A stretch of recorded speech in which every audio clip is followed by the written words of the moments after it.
neighborhood,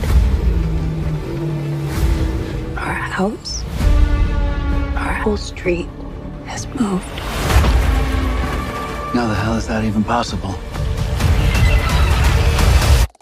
Get out of there! Run! What the hell's going on? Get inside now! I just heard a gunshot! So this movie is basically a modern-day equivalent to Land of the Lost. Don't believe me? What if I played some of the music from the Land of the Lost theme song over the trailer? And let me see what you think now. Now we've crossed the line, all of the time, living in the land of the lost. We opened the door and found ourselves, living in the land of the lost. I mean, this is basically a modern-day Land of the Lost movie, except instead of the car going back into prehistoric times, we're taking the entire neighborhood with them. And you've also got Princess Genovia and also Obi-Wan Kenobi as the parents in this. But welcome to Talking About the Movies, everybody. Wrong show, I know, but this is Talking About the Movies. This is, of course, talking about the biggest new releases of the weekend, and it's a very dino-filled weekend, because not only do you have this, but you also have the Paw Patrol movie, the Dino Movie, which is another dinosaur film, and, Dino Weekend here, ladies and gentlemen, but we're only taking a look at the first one here, and that is, of course, The End of Oak Street. Which that title in and of itself sounds like something you'd hear at the end of is at the beginning of a horror segment, and then the evil announcer comes on, The End of Oak Street.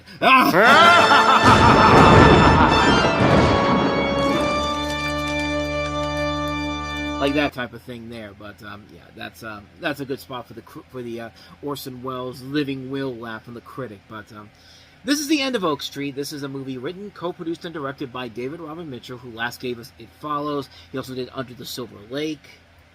Was it Under the Silver Lake? Yeah, Under the Silver Lake. And this is his first film since that film. Produced by J.J. Abrams. I mean, they're making a big push with J.J. Abrams on this particular film. First time his name has been at the forefront of a movie for a long, long time. I don't think it's been the focal point of a selling point for the marketing for a film probably since The Rise of Skywalker. I could be wrong on that, but in fact, let me just double check here just to make sure, because he's done stuff in between these two things, but let's see. Yeah, pretty much. I mean, like I said, he has done some stuff between Rise of Skywalker and, of course, this. But yeah, this movie in particular is a very interesting film. It's an original concept in which you have Anne Hathaway, Ewan McGregor, Macy Stella, and Christian Convery as a family whose suburban neighborhood has been transported from 1982 into prehistoric times. Like I said, it's very much Land of the Lost-esque storyline here. Instead of, Marshall, Will, and Holly in a car getting caught in an earthquake and then sent back in time, the entire neighborhood is basically sent back into time. And not just them, but half the neighborhood that they're involved in. And the first thing that you see when you see this movie in particular is the sense that this is a movie that just thrives on sucking up that 80s Amblin ambition to it, like Super 8 did, which coincidentally was another J.J. Abrams movie. He directed that film, of course, and that was a great film too. And this one is really good too. It's amazing how this movie has so many things that are so similar to other things, and yet it creates something unique, original, and just basically kind of fun all around. I mean, like I said, 80s Amblin. You can name a number of different movies that this feels like. A mix of, as I mentioned, Super 8, which is a movie that also thrived on 80s Amblin, but also stuff like Gremlins. Lesser stuff like Explorers, The Goonies. All these different movies that were capturing that magic that Steven Spielberg had in that early part of the decade, in the 1980s in general, when it comes to films like this. Batteries Not Included, a little bit of that is in here. I mean, it's a movie that definitely has that feel and then some, but also it does have its own unique bite to it that makes it stand out on its own here. I mean, the action overall is really good with these dinosaurs in general here. They did a very good job of making these things look as realistic as they can. And, they say that this is probably the best dinosaur movie we've gotten since Jurassic Park, the original Jurassic Park. And I had to think to myself, because, well, I mean, it was over 30 years ago, but I'm sure there were some good dinosaur movies since then. I was just trying to figure out, but, The Lost World Jurassic Park, which wasn't really a good one. Jurassic Park 3, no. The Jurassic World Trilogy, I mean, they're nowhere near as good as Jurassic Park, but, The Good Dinosaur, which was basically Diet Land Before Time, or The Land Before Time, which came before Jurassic Park. And at that moment I realized that, yeah, this is the best dinosaur movie we've gotten since the first Jurassic Park, and mostly because it makes the dinosaurs just what they are. They're dinosaurs. They're things that want to kill people kill whatever is moving in the neighborhood, regardless if it's an animal or a human in this case here. Because yeah, like I said, it's not just the family that gets taken back in time, but half the neighborhood is taken away too, and people are getting killed off, like you just saw in the trailer there. Like it's just like. It's a movie that has its own bite and unique edge to it that does make it stand up on its own merits. And yeah, there is a lot of familiarity to it, but not to the point where it becomes really annoying overall. This is the type of movie that I really like because it just simply just wants to come in and let you have a good time watching the film you're watching there. And it definitely feels like it's doing that and then some. And I really do appreciate what the movie tried to do there. Anne Hathaway really is one of the best things about the movie in particular. We've talked about so many people this summer having a great year. Tom Holland, Zendaya, John Barenthal with The Odyssey and Spider-Man: Brand New Day. You forget that Anne Hathaway is having a pretty good, not just summer, but year in particular, because she was in Mother Mary, she was also in The Odyssey, she's got this, she's got Verity coming up at the end of the year too. It's a pretty stacked year for her in particular. But, I mean, Ewan McGregor is fine in here, but it's one of those movies where he's good, but Anne Hathaway steals the show in this movie. Like, she's the one thing that carries the movie to this upper echelon in particular here. And like I said, the movie does have a lot of fun with itself. It has a lot of great visual flair to it. The dinosaurs look really cool and intimidating. I mean, it works because, quite simply and effectively, the dinosaurs are essentially what they are. They're not trying to make dinosaurs even more terrifying like they are in Jurassic World, where, dinosaurs are threatening and all that, but you know what we really need to make them threatening?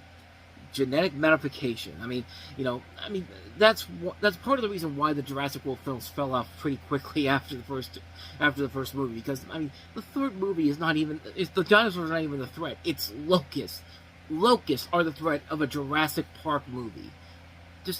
I'm still baffled by that, and this is over 4 years after that movie came out, and it still makes me go like, what the hell are you guys doing here?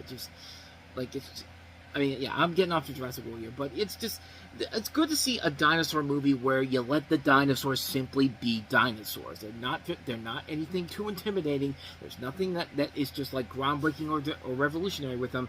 They're just dinosaurs, and really, that's all you really need to do. I mean, the last Jurassic World movie that came out last year was making it so to the point where, we're getting sick and tired of fucking dinosaurs, man. I'm glad to see that a movie like this really has found a way to bring them back, not only in a way where it works, but it works in a way where it's not too much. You don't have to think too much about it, but it just gives you what you want to see from a film like this. If you grew up with a lot of 80s Amblin movies like I did, this is a movie that works simply because of that. It's trying to be a modern-day 80s Amblin movie, also a modern-day Land of the Lost movie, like I said before, but on top of that, I don't know if anybody else saw this, but from the first time I saw the trailers for this, there are these shots in this movie that I swear to God, you can tell that David Robert Mitchell took a lot of inspiration from from the works of Ingmar Bergman.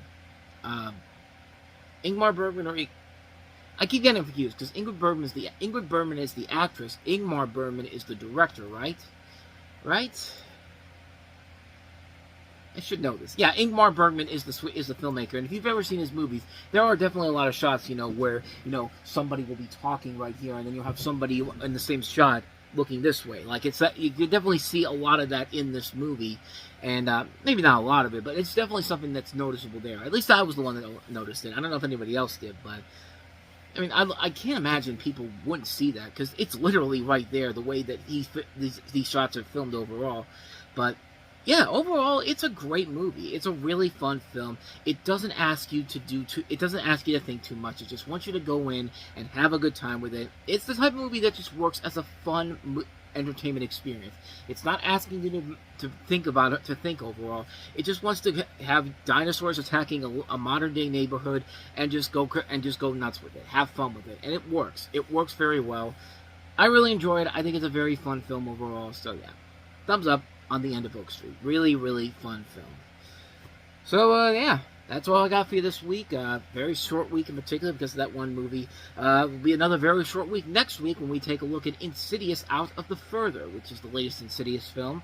And we'll see if they can actually bring that series back to fruition because the last couple of movies have not been the strongest overall. But We'll see. The trailers have looked promising overall, so we'll see what happens. But anyway, with all of that said, thank you so much for watching this. And if you want to see what I had to say last week about One Night Only and Super Troopers 3, take a look at the video in the corner there. Take a look at our playlist below. And I'll see you guys next week. So until then, thanks for watching. I'll see you guys next time. Until then, take care.